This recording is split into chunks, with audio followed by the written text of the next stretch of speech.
Hello students, how are you? कैसे हैं आप? मैं सुनीता पंवार आज आपको कक्षा 8वीं की विषय हिंदी पाठ 2 विनम्रता पाठ पढ़ाने वाली हूँ।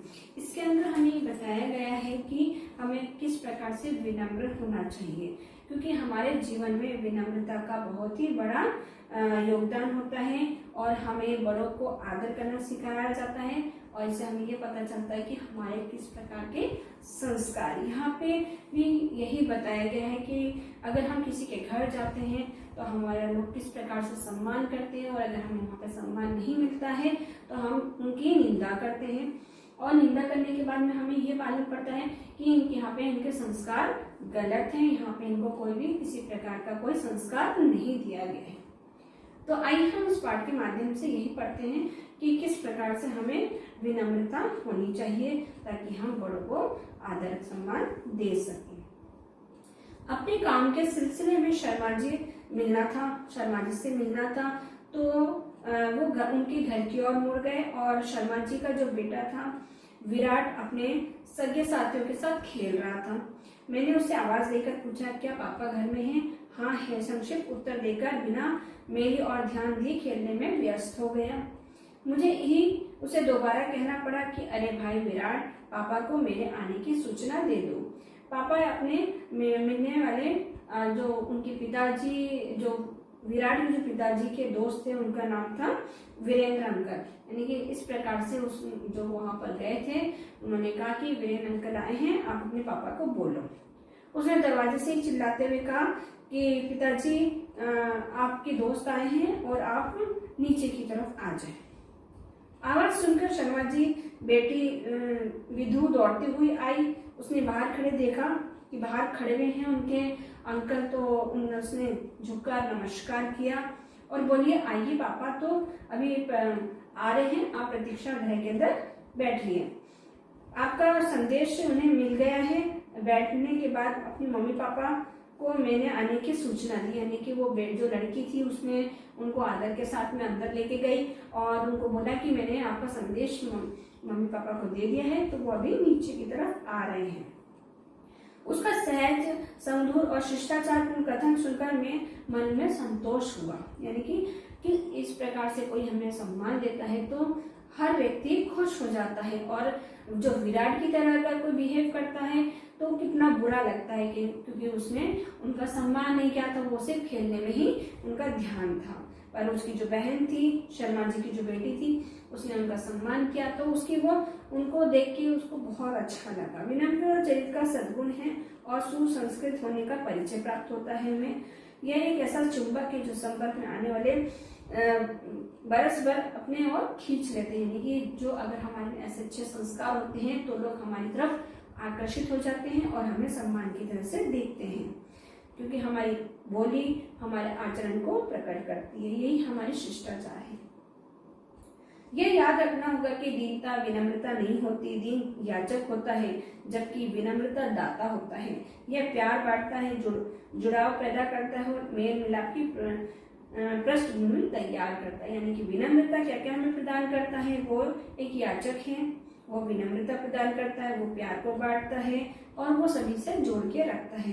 तो इस प्रकार से जो विनम्रता है वो हमारे सामंजस्य को एक दूसरे से तालमेल बैठा के रखती है।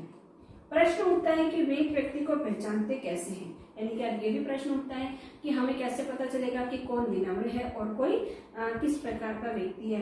तो हमें उसके सत्कार उसके पीछे रहते हैं।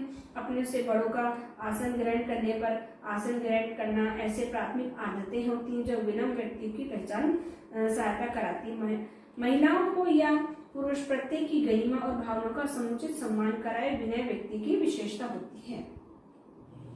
यह सही है कि विनम्रता जब वाणी और व्यवहार में घुली मिली होती है तभी प्रभाव पैदा करने में सक्षम होती है। आदर प्रकट करने में चूक न हो, सावधानी हमें अवश्य रखनी चाहिए। बड़ों के बुलाने पर क्या है ये नहीं बोलना चाहिए, हमें हाँ का जवाब देना चाहिए। हाँ शब्द जैसे शब्दों का प्रयोग करना चाहिए। जवाब देने के उचित नहीं होना चाहिए, जहाँ पे हमें लगे वहीं हमें जवाब देना चाहिए, अन्यथा हमें जवाब नहीं देना चाहिए। विनम्रता से हमें सुनना चाहिए। विनम्र व्यक्ति की भाषा में घुली विनम्रता, स्पष्टता और सहजता उसके चरित्र को चमकाने में प्रभावशाली होती है, इसलिए जवाब देने में पर्याप्त नहीं माना जाता। बड़ों से पूछे या जी हाँ करके ही उनका प्रश्न का उत्तर देना चाहिए। विनम्रता केवल छोटों के लिए ही नहीं, ये बड़ों के ऊपर में भी लागू होती है। अगर हम छोटों को आप कह के बोलेंगे तो वो हमें भी आप कह के बोलेंगे। अगर हमने उसे तू कह के बोला है तो वो भी हमें वो तुकारा देकर ही बात करेंगे। वो हमारे को उस प्रकार का सम्मान नहीं देंगे जिस प्रकार हम उनसे सम्मान चाहते हैं। कोई भी चीज को लेने से पहले और देने से पहले उन्हें आदर से उनको बोलना चाहिए। अगर कोई चीज लेनी है आपको तो उसे बोलिए कि मुझे ये चीज चाहिए, और अगर जब हम उसे लौटाते हैं तो उसे धन्यवाद देना जरूरी होती है। हमारे विनम्रता का प्रतीक होती है। कभी कभी हम उपेक्षा से अधिक बढ़ चढ़कर बोलने लग जाते हैं, ये हमारी कमजोरी होती है। हमें ऐसे ही उतना ही बोलना चाहिए जितना कि हमें जरूरत होती है।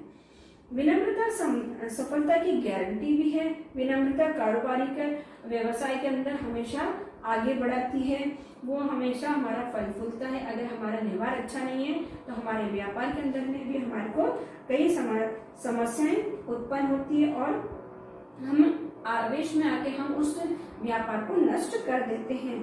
इसलिए हमें हमेशा जब भी कोई व्यवसाय करना है तो हमें विनम्रता से सामने वाले से बोलना चाहिए।